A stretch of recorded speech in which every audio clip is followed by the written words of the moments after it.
Hello, and welcome to Outnumber the Podcast. I'm Bonnie. And I'm Audrey, and we're homeschooling moms to a combined total of 18 children. We know firsthand that motherhood is full of crazy chaos and overwhelming obligations, but it should also be full of love and laughter. Regardless of where you are on your journey, come join us as we work together to find joy in the chaos of motherhood. Hello, and welcome to episode 35. Today we're going to do a fun little episode we like to call Homeschooling 101 because we get lots of questions about homeschooling, about how we started, what it looks like, and we're going to answer some of your most common questions, whether you're curious or looking into it yourself. So we're really excited about this one. All right, let's start off by reading a review, but we also wanted to say that we got asked about leaving reviews. If you're not on iTunes or if you've already left a review, other ways that you can help out. And we really appreciate people looking for other ways to spread the word. So other ways, yes, you can leave more than one review on iTunes. If you've already done that, you can maybe just reference which episode you're talking about or something specifically that you enjoyed from that episode.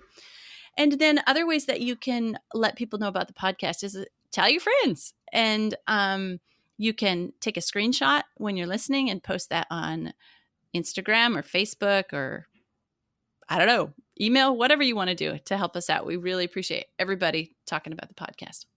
Yeah, totally. Okay, and now I'm going to read a review from iTunes. This is from Pitt with Bell, and it says, such a great listen. I am loving this new podcast. I've already recommended it many times. It's a great reminder for moms that we're not perfect, but we're trying our best, and that's perfect. Thumbs up emoji. Oh, that's so sweet. I love that one. Thank you so much for leaving that. And that leads us into a crazy mom moment. Most of the time when we share one of these, you guys, it's because they're hilarious and we want to connect through the hilarity of motherhood, even when we're drowning in bodily fluids. But today's is a little traumatic, but I still wanted to share because it is just a crazy mom moment. I can't believe she survived this. So this is from Pearberry Lane blog on Instagram. She says, here's my story to share. The winter after my twins had just turned 1, we had a lot of snow and were basically snowed in for a week. I had cabin fever and talked to my husband into loading up the kids and going to the mall just to get out of the house so I wouldn't lose my mind. I wanted to take our caboose wagon, which didn't fit in the car with 3 car seats, so he drove his truck with that in the back. We pulled up to the mall and parked. I got one kid out of the car and put in the wagon. While I was getting the other one out, someone was trying to pull in next to me, so I shut the door. The car was locked with one kid in the car with the keys and one kid out. It was below 0 degrees. It was tragic. My husband was, of course, upset since the spare keys were at home, so he took our oldest in the truck with him, and I was left standing in the cold holding a baby while one baby was locked in the car screaming bloody murder. I couldn't send the twin that was out of the car with him because he had a small truck at the time with no rear-facing car seat. Eventually, a car pulled up to check on me. You know, the random lady standing in the mall parking lot holding a baby in below freezing temperatures. They ended up letting us warm up a bit in their car while we rolled the window down so the one in the car could still see us. Most traumatic event ever. And then she follows it up by saying, closely followed by the second time this almost exact event occurred a year later, except no one was around to bring spare keys. I had to call a tow service to come pick the lock. Oh, that is so awful. I'm so sorry. And in the cold, like that's my worst fear because here we don't have cold, but we have extreme heat temperatures. So if a kid gets stuck in the car, it's like life or death. In fact, they ask you to just call 911 if your kid ever gets stuck in the car in the summer temperatures because it can get like 20, 30, 40 degrees hotter inside your car than it is outside. And that's like certain death. So, I know that trauma, that's so stressful. I'm glad it worked out. Hey, do you know that she is one of the people that listens to our podcast that I have met in real life? Oh, really? That's exciting. Yeah. We live about an hour apart. So I love her. Yeah. Oh, that's awesome. really fun. That's really fun. Cool. Lucky you guys. Yeah.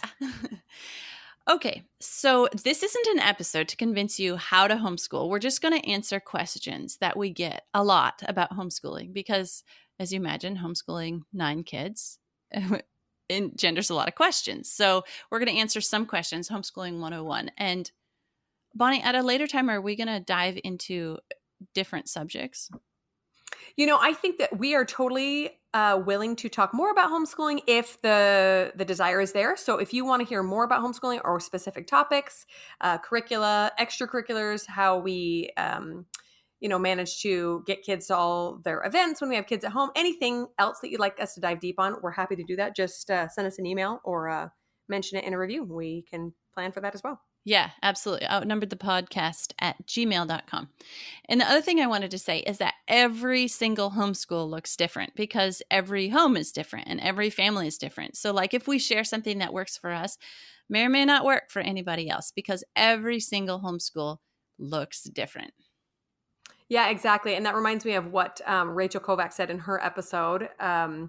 I'll let Audrey tell you what number that is while I'm telling you this, but she said that we homeschool and focus. We make our family culture look a specific way because those are our strengths, right? She mentioned poetry for her was one of her strengths. She wanted her kids to learn. And so if you see someone else doing something that you really admire, sure, you can incorporate that. We can't do everything, but it's important to realize that we just make important whatever our strengths are so we can kind of teach our kids the best we know how. Absolutely. Episode 26. That's a good one. Go listen. Okay. Thank you. Yeah, and this episode is mostly just to help satisfy curiosity about homeschool and also help anyone take the leap who might be feeling inspired to do it. But by no means are we trying to convince anyone who's happy with another educational scenario. This is just kind of an FYI. Okay. So we're going to talk about why, what, and how, and pros and cons of each of our homeschools, right? Okay, so why to homeschool? One of the most common questions we get asked when people find out we homeschool is, what about socialization? Do you guys get that question? Oh my gosh, it's hilarious how that's the number one question we get. Not anything about education. Yeah, Yeah. I don't distrust that you can educate your child, but can you socialize them? It's kind of a funny thing. Uh, yeah. So actually, socialization is one of the reasons that we do homeschool our kids. It's a good reason to homeschool. Homeschool kids can socialize with all age groups, not just a group of kids their own age. So my kids interact with younger kids and older kids and adults and the very old and the very young, and they socialize across the entire spectrum. And my kids are very well socialized among their own age group because of groups they're in, but also across every age group. And for some of the reasons we're going to get into later about time, they have more time to socialize with other people outside their own age group. So in our opinion, home socialization is one reason we're homeschooling because they are better socialized, in our opinion. I have to share something in along those lines. When we first started homeschooling, I was still really iffy about it. Like, I don't know, is this the right decision kind of thing? And we went to a homeschool convention, and during one of the hours, they had a panel of teenage homeschoolers who we were allowed to ask any questions to, which I thought was awesome because I thought, okay, this is the fruit of the labors, right? This is like Yeah. how these kids turn out. I want to grill these kids and find out what they've learned, how, and a lot of that socialization aspect. Are they awkward? Can they have a conversation with people, et cetera? Because I was also brainwashed into thinking if you don't go to public school, you don't know how to talk to people. So, but seeing these kids up there was probably 7 or 8 kids, the way they looked and this was a room full of adults asking them questions, the way they looked adults in the eye and answered with confidence and joked around with each other, but were respectful. I was blown away. I thought, if my kids are going to turn out like that, sign me up. Where do I sign? This sounds awesome. And so I think just, the proof is in the pudding. Like if you can, if you are thinking about homeschooling and you could expose yourself to some of the kids who have come out of your community as homeschoolers, that might give you the confidence to go forward. That really helped me. Yeah, absolutely. I 100% agree that 2 things here. If you're thinking about homeschooling, go to a homeschool convention. It will be a very good eye opener for you. And the second thing, when people ask me, what about socialization? I turn it around and I ask them, well, are you happy with the socialization your child is getting in public school? And you know what? The answer is almost always no. They tell me about bullies. They tell me about shy kids. They tell me about, all these things they're unhappy with about public school socialization. And I'm just like, okay. Yeah. Pros and cons to every scenario for sure. Yeah, absolutely. Okay. So that is a good reason why we homeschool. The second reason we homeschool is quality time. So when I was going to college for my elementary ed training, they broke it down for us in minutes and seconds. And they said, in a public school classroom, At the third grade level, as a teacher, you will get 15 minutes per day to spend on direct instruction. The rest of the time will be interruptions and transitions and one-on-one time with kids and so on and so forth. So make good use of your time. The time that you will get to spend one-on-one with each kid per day is in a third grade classroom of 30 students is 10 seconds. So Hmm. make good use of it. Yeah. Yeah. So, yeah. So at that time, I started asking myself, why then would I send my kids to a public school if that's the very limited amount of time that they would get in instruction? So, yeah, the joke I tell people is that I give my kids at least 16 minutes a day, and then they're getting at least a quality public school education. Winning. No, but we spend way more than 16 minutes a day on homeschooling, and I think it shows in the fruit of where our kids are. Another reason we homeschool is we get to choose the curriculum, and this is pretty important to us because we have some definite opinions about things we want our kids to learn and philosophies we want our kids to believe or be exposed to. And so the choice, getting to choose the curriculum, is a definite huge reason that we homeschool. And then the last reason that I'm going to mention here about why we homeschool is freedom of thought. And we expose our kids to a lot of different ideas and a lot of different thoughts and a lot of different issues and both sides of the issue. And we go through all these things with them. And we feel like we're giving our kids, we're not presenting them a right or a wrong, but we are giving them, I just see a lot more freedom in the way that my kids think outside of a public school institution. So that is one reason why we homeschool. Yeah, I love all those. I love all those, especially the freedom of thought. It's getting a little sketchier out there as far as people being allowed to have an opinion and voice it freely, right? I think Yes. especially in advanced education, colleges are like either liberal or conservative colleges. And if you bring up points of view that do not kind of align with the college's point of view or the professor's point of view, then you're shut down and mocked and called a bigot or whatever. And I just think, is this the sort of open conversation we want to teach our kids to have? That, well, sure, you can talk openly, but only if it agrees with me, or else I'm going to call you names. I think that's really silly, and that's really bothered me for a while too. That's definitely something that I'm excited to teach my kids how to do. Yeah, you know what's interesting? Just a little example of this is my son this semester signed up for his classes on the college campus, and he went to the first day of all the classes. And he made the decision to drop one class and take it from a different professor instead, because he could tell from the first day of being in class with that professor that he was not going to be allowed freedom of thought, and freedom of expression in that class. And I was really proud of him. Like, he wanted his thoughts and opinions and ideas and the freedom to express them mattered more to him than being in a certain class or getting a grade or whatever. So I was really excited to see that come out of him at the college level. Yeah, and at such a relatively young age, he's able to look at someone and say, he's not going to be able to appreciate both sides of the story, and I want to find someone who can and can help me. Yeah. And isn't that the whole point of freedom, is that we can hear both sides of a debate and respectfully and with an educated mind make that decision one way or the other instead of just shutting people down. That's kind of what I want to teach my kids as well. I love that. Yeah.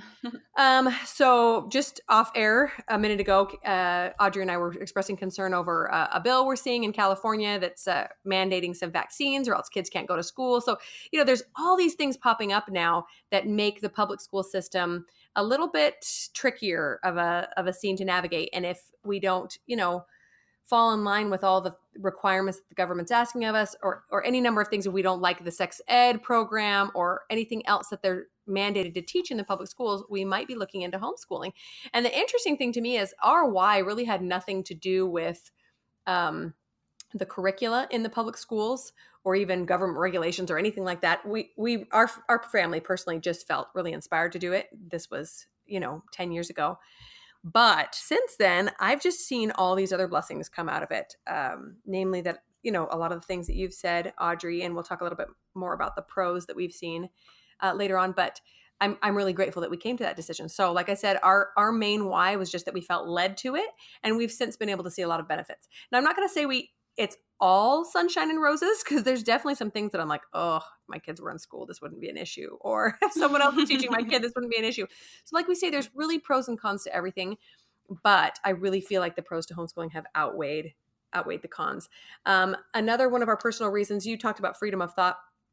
One thing that I noticed in college, so I went to a private religious college. One thing that was so cool to me was to go into a seemingly secular course, history or biology or something, and have it be taught to me in the realm of a religious upbringing. So it was, biology was taught in the realm of a biblical understanding. And what I loved about that was that it was combining all my knowledge, right? Like I had this knowledge at church and this knowledge at school, but I had never really concretely connected the two. Does that make sense? And so when I went to these classes, I was like, whoa, yeah, here they're making sense of both my worlds and they're connecting the two. And what I love about homeschooling is that we're able to do that at a very young age. We can talk about history and say, do you see God's hand in this act? Or do you see how this worked out, et cetera, et cetera. So that's what I've really loved about teaching my kids at home.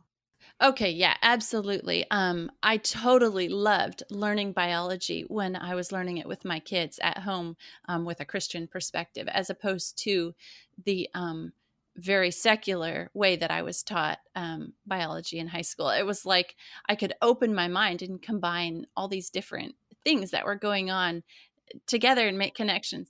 Yeah, you didn't have to like compartmentalize all your beliefs anymore. There wasn't like, Yeah. history over here, biology over here, God over here. You could combine them all, which is Yeah. pretty cool. Yeah, love it. Yeah. So now we're going to go on to what homeschooling looks like at our houses as opposed to what people think. So we get a lot. I mean, people think a lot of different things about what our homeschool looks like or should look like. And in fact, we have probably polar opposite family expectations on both sides of our family. One side thinks that we ought to be sitting at desks and having a bell ring between course subjects. And the other side thinks that any sitting we do and sit down with books and pencils and papers is just hindering the child's mind and they should be allowed to run wild and free all day long. So, so we've had to make our own path, and our homeschool is something in between sitting at desks and running wild and free all day. Yeah, I definitely feel the same way. Ours is definitely somewhere in between. We actually did in this new house, we built a quote unquote school room is what we call it, but really we don't do a lot of school in there because I didn't want my kids to just feel like they were stuck at a desk. In fact, if I could change anything about what we did is we put too many desk areas and not enough like couch areas. Oh, but okay. really we do homeschool everywhere. So we read aloud in bedrooms and in the living room. Wherever's comfortable. Yesterday, my kids were in the schoolroom doing a bunch of coloring and crafts while I was reading aloud to them. We have a laptop so kids can do their online learning wherever they want to move it. We have this little separate guest house where they've been working together so they can get some quiet from the little kids. Just you name it, really anywhere it goes. And I love that reminder to make sure that homeschool is that you're not trying to make homeschool look like public school. So that's probably the biggest misconception, and maybe even the most harmful misconception for new homeschoolers, is that your school at home has to look like school at school. And if you think about it, the way school is designed at a public school is to help move masses of kids through this curriculum, right? Whereas at home, it can be much more personal, one-on-one. So it really shouldn't look anything like public school. That they've structured things that way in order to keep the chaos to a minimum and keep control. But at home, things can be definitely a lot more comfortable, a lot looser. Yeah, I agree. We homeschool all over the place too. Sometimes we take a blanket outside in the grass if it's a nice day and read our science out there. Yes. But we Yes. we do have a homeschool room set up as well. And the other day, we just started homeschooling this week, and the other day, I had finished setting it up, and my husband walked in after work, and he says, "Hey, this looks like a conference room in here." So he didn't say, "Hey, it looks like a schoolroom." We have a big, huge chalkboard on the wall in that room, and we have a long 6-foot table with chairs around it so that I can work with a couple kids at the same time. And it's a good place for all the supplies to have a home in that room, so that, if they've lost something, that's the first place to start looking anyway. Yeah, yeah. And there's a computer desk in there. Yeah. So, but then my older kids, like if I'm working, usually I'll be working in there in the morning with the younger kids, and the older kids will take their stuff and go somewhere where they can have quiet, and work on their own stuff without listening to the ABCs in the background or whatever. Yeah, that's so great. Yeah, in fact, for us here in Arizona, it's always really hot when we start school, but around early October is when we start doing everything outside because we're just dying to go outside once the heat dissipates and it's just beautiful and breezy, and that's like our spring. Okay, so moving on to how we homeschool. And like we could spend hours talking about this, and we will if you guys have interest in the future. But just some general stuff about how we homeschool. So the motto of our homeschool is learning to learn. And that is our sole purpose in educating our children, is to teach them how to learn. And this, because this skill will take them through the rest of their lives. If they know how to learn, the world is their oyster. There's nothing they can't do, right? Yeah, yeah. So, with that in mind, we start by teaching them how to read. And once they can read, that's huge. But we also teach them how to study, and lots of other skills too. But keeping in mind the main motto of our school, learning to learn. I love that so much because I really feel like that's what I'm teaching my kids as well, or at least what I'm attempting to teach them. You know, one of my big hangups at the beginning of homeschool was, am I enough? Like, do I know enough? Do I have enough resources? Do I have enough patience, et cetera, et cetera? But in the end, I realized, wait a minute, I'm not the one. Like, you can't give someone an education. I hate that term. Well, I'm gonna give them an education, or a person has to educate themselves. And so, really, all I can do is facilitate my kids and teach them how to learn so that when they become passionate about something or they realize there's a hole in their education somewhere, they can go out and get it. And that's one of the things we're going to share a couple of links here at the bottom. I have a couple of blog posts I've written about this because we've had questions in the past, but one of them is kind of helping moms get the courage to homeschool if they feel so inspired. And that's one of the things I talk about, how scary it can be to take on your kids' education on your own. But number one, you could do it because all you're doing is teaching them how to learn, right? If you think about it that way. And number two, it's really important that your child take responsibility for his own education. I feel like most of us didn't get that until college. Yeah, absolutely. And so my kids now, a lot of kids a lot of people really have trepidation when they think about homeschooling at the high school level, and some of that is because let's face it, sometimes kids get more advanced than their parents. So how do you teach somebody who knows more than you, right? Yeah, yeah. But since I've taught my kids how to learn, then all I have to do is supply them with the resources, and they can teach themselves a subject. So all of my three oldest are all more advanced than me, as far as knowledge goes, in science and math. I never took the level of math and science that they are doing. That's And so how can I cool. teach it to them? I know. I think it's so awesome that they're smarter than me. They're better than me. And still I'm their quote unquote teacher because I'm, supplying them the resources in the schedule, but they are really teaching themselves. And that's golden right there. So Oh, yeah. It's so amazing to see your kids get better than you at something, I just love it. I think it's so great. It's so great. yeah. So one resource that we use is Homeschool Tracker. And because I have 9 kids, I definitely have to keep everybody or make everybody a schedule. I don't hold them to the schedule through the day. Okay, it's 9:15 and now you need to switch to this subject or whatever, because that's one of the beauties of homeschooling, is that you can stick with a subject until you're done with it if you need to. But I do set up a schedule for the whole year, so that I make sure that they get all their subjects in a day and in a week. They touch all the areas that I need them to be learning and studying. And then also I do make up a daily schedule because we have 2 laptops, and they have to be split among well, there's really only five to six kids that are using the laptops. So I do schedule them a math hour or a Rosetta Stone Spanish half an hour or whatever. So that if there's a question of he's on the computer, I couldn't do my math because she was on the Yeah. computer. Which is like, you hear that a Oh, lot yeah, if I've you never don't. heard that before. I was patiently Uh, waiting, she just never finished. yeah. So that if it does come up and it's contested, then, oh, it's so and so's time on the computer, and you'll have to try to finish your math later after everyone is done with their time. Yeah. And then, so I do make them daily schedules and weekly schedules. And then we have daily check ins. So at lunchtime, I look at their schedule and see what progress they made, just to make sure they're on track, that they've checked off the boxes they're supposed to, or they give me a reason why they haven't. And then, at the end of the day, also at our afternoon short time, I also have a check in and say, okay, where are you? What did you get done? What are you still working on? Can you carry it over tomorrow? Do you need to, spend some more time this afternoon, that kind of thing. So Homeschool Tracker is one thing that helps me keep my sanity. Oh, yeah, that's awesome. Yeah, we do similar things. We just started school, about a month ago here, so that's fresh in my mind. We do a yearly.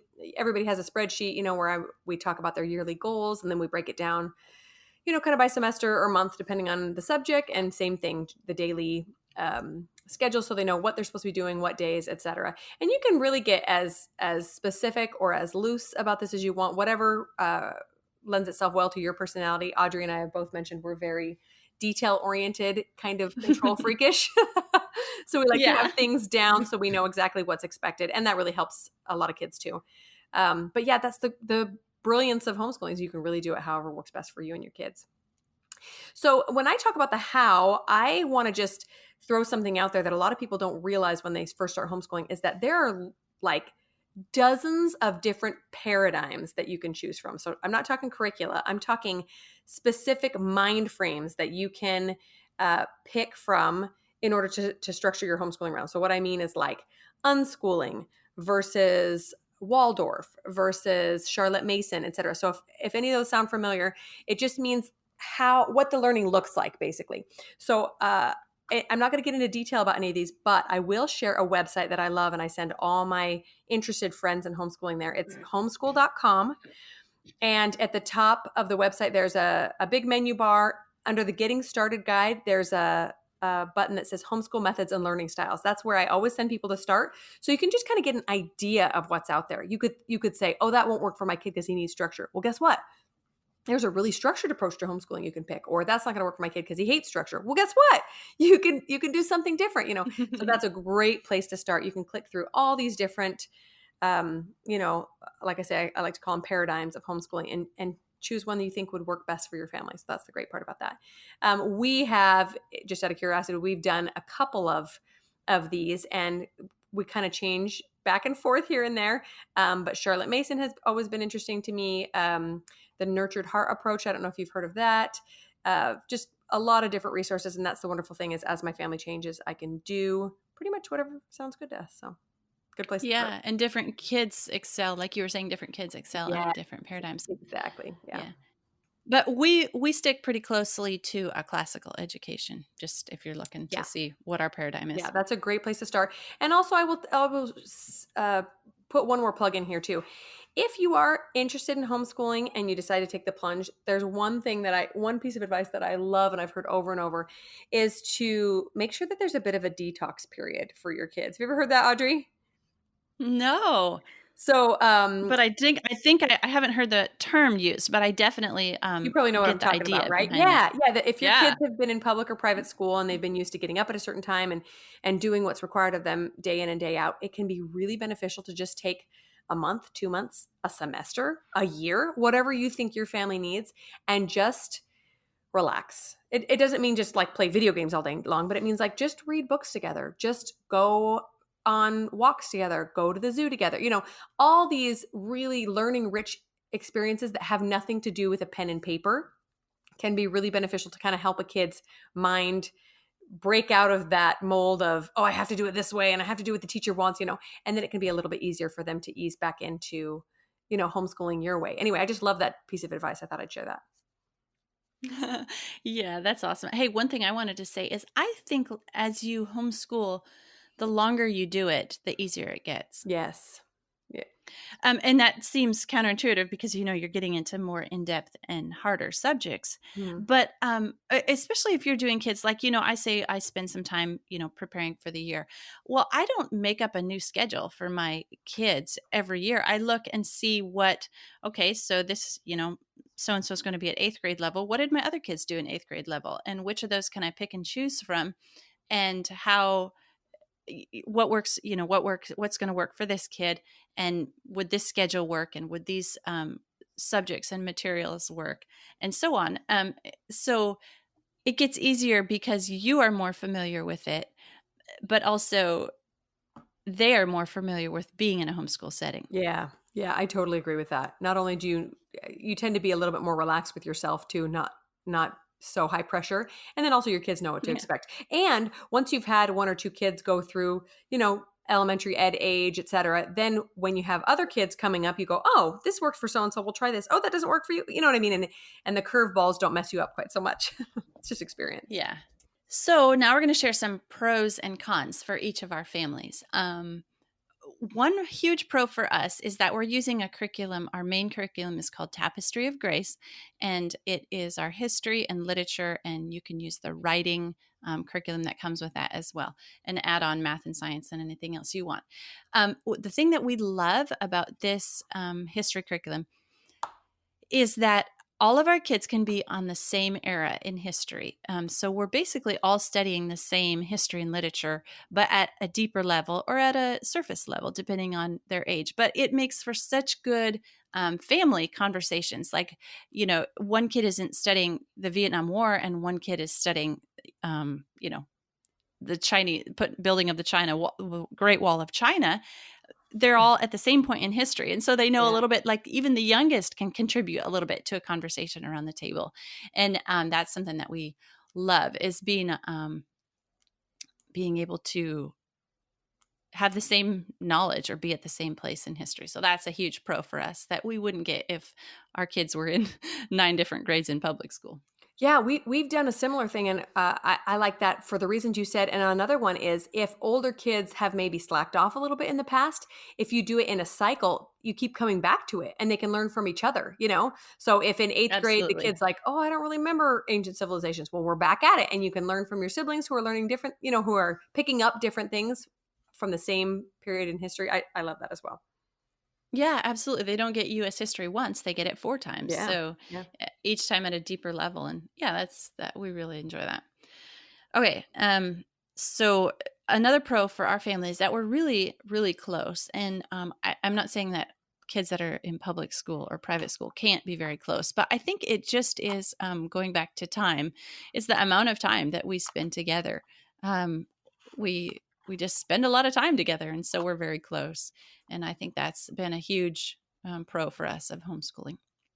I mentioned the discussions that we can have because we're on the same era in history, but also just going back to that idea of freedom of thought. That is um, it allows some pretty deep discussions on a wide variety of topics for our family. We can discuss a lot of different things and have a lot of different angles, and somebody will have a point of view that somebody else doesn't have, and the discussions. I know we have older kids, but they're just getting so good around the table at our house. Yeah, yeah, that's been so fun for me too.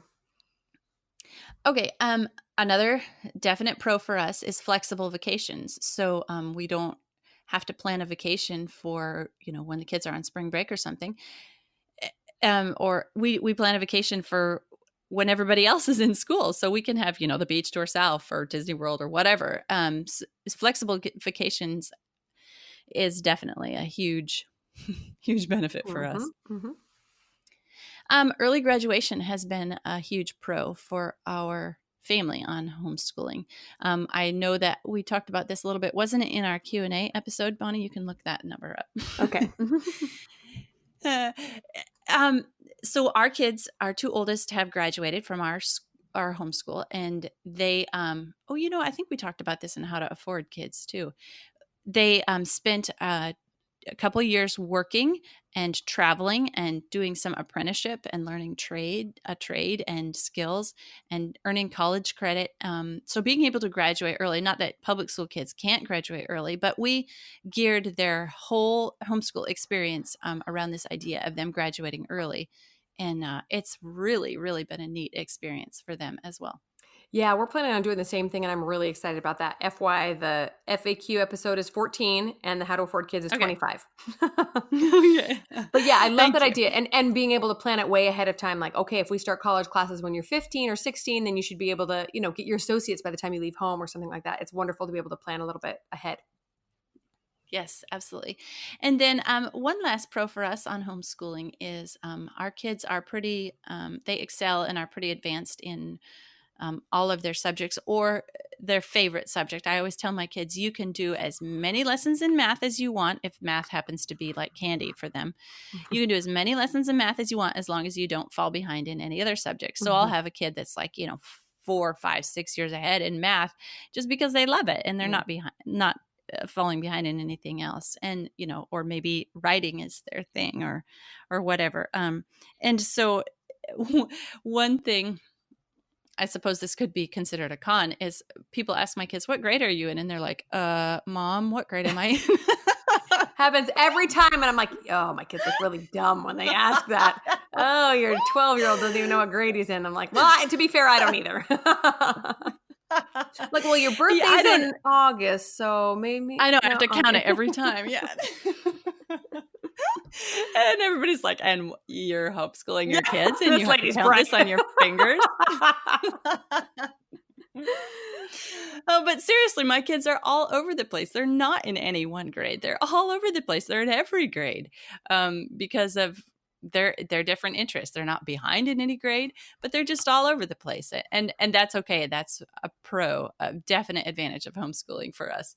Yeah, totally.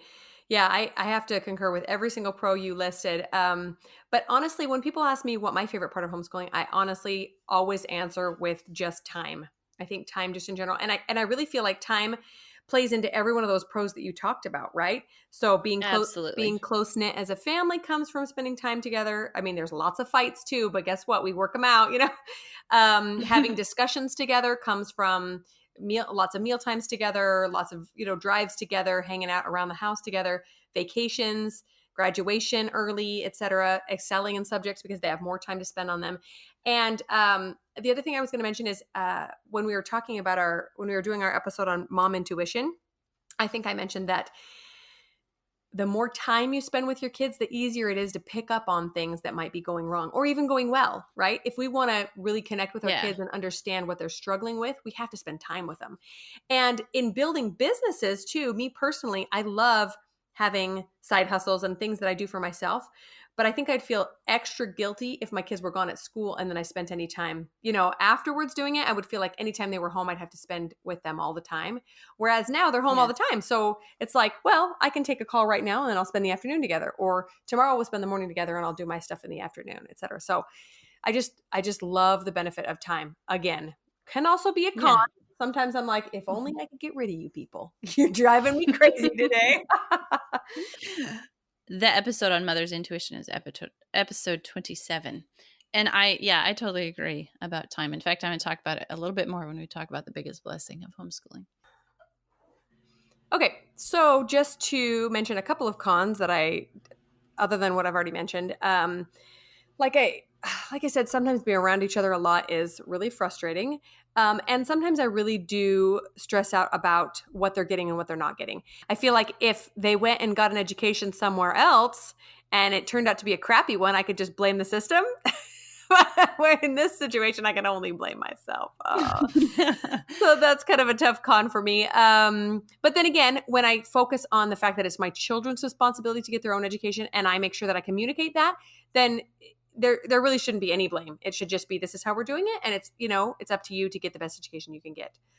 Yeah, that's really just the main thing for me is just the stress in that responsibility. Yeah, absolutely. I agree. Sometimes the responsibility is overwhelming.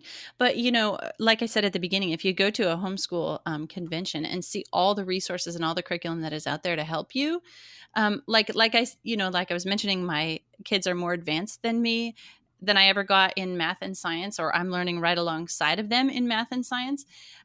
That's okay, because people that are smarter than me and smarter than them have written the math and science books and curriculums that we're using. So, yay.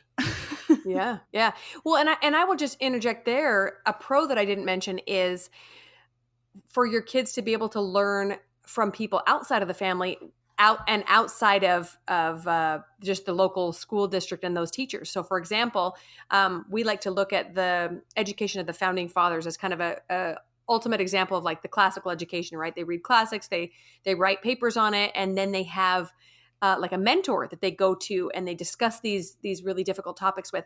And that mentor probably shouldn't be the mother. Like it should be someone out in Yeah. the community or a grandfather or a neighbor or something. I love that opportunity. So while it can be a little bit more work to try to find something like that, the potential of them being able to learn from these great, great minds around you is so cool. Yeah, absolutely. I think my husband fills that role a lot for our kids, because he's not involved very much in the day to day homeschooling, but he is the person that they go to. Like, he's, more advanced than them in math and science. So Hmm. if they need help, I'm like, you go ask your dad. Yeah. Or he's also a very good ideas person, and so they go and bounce some ideas off of him, and yeah, I think he fills one of those mentoring roles for our kids, definitely. Yeah, my husband is a history genius. He remembers everything. I'm like, even without mom brain, I wouldn't stand a chance of measuring up to his memory. But as it is, it's like, oh, you're gonna have to take the reins, buddy. Remember everything for me. Yeah. Okay, so two cons I'll mention for our family is that I feel like a lot of homeschoolers are misunderstood. And so because there are a lot of wrong ideas and misconceptions about what homeschooling is and how homeschooling works and all that. I do feel kind of misunderstood. And I also feel like a lot of people are missing out on just the beauty of our family and my kids and their education, because fill in the blank, they're afraid of what homeschool is, or they scorn homeschool, or they have some sort of misunderstanding about it, and they're just not getting involved or not finding out. And so, yeah, I think one of the cons of homeschooling is everybody doesn't understand what you're doing and why. Right. Yeah, that's a good point.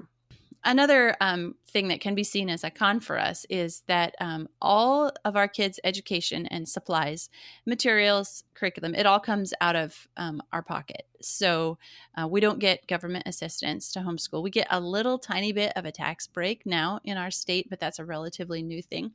Our local school district is a very awesome school district. They're one of the best in the nation. That's not why we're homeschooling, but they spend $17,000 per child in this school.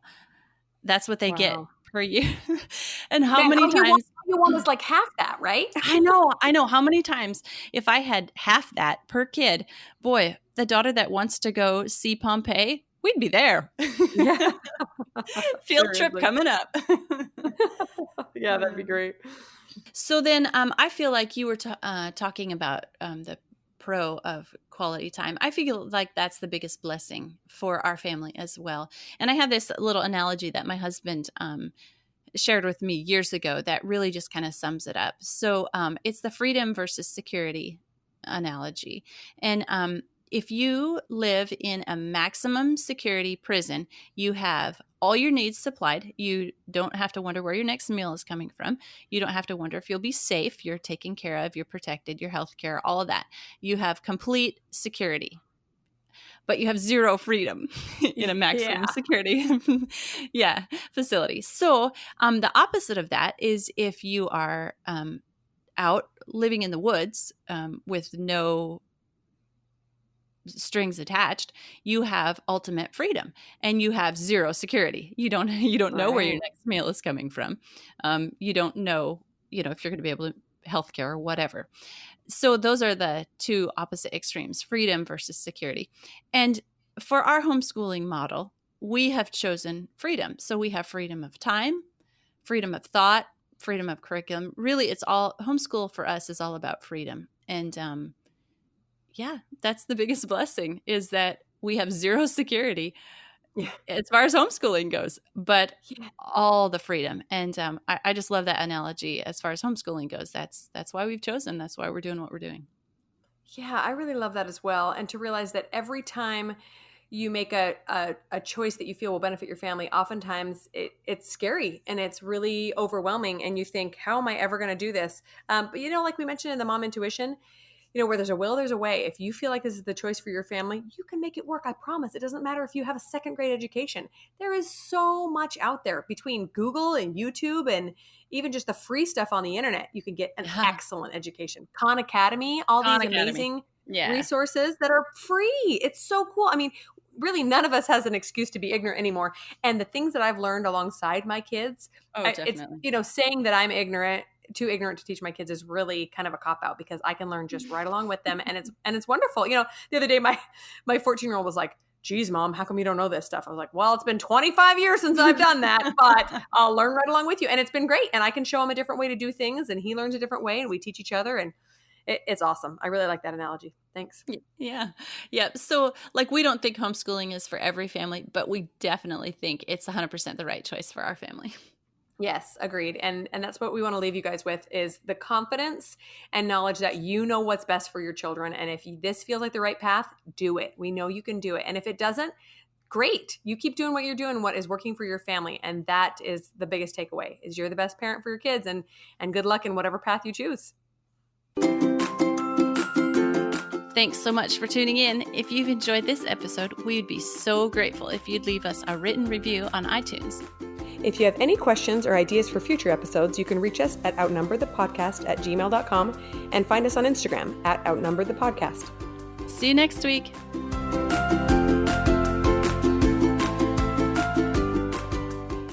Are you still there? Did you lose me? Yeah, I'm here. Can you hear me?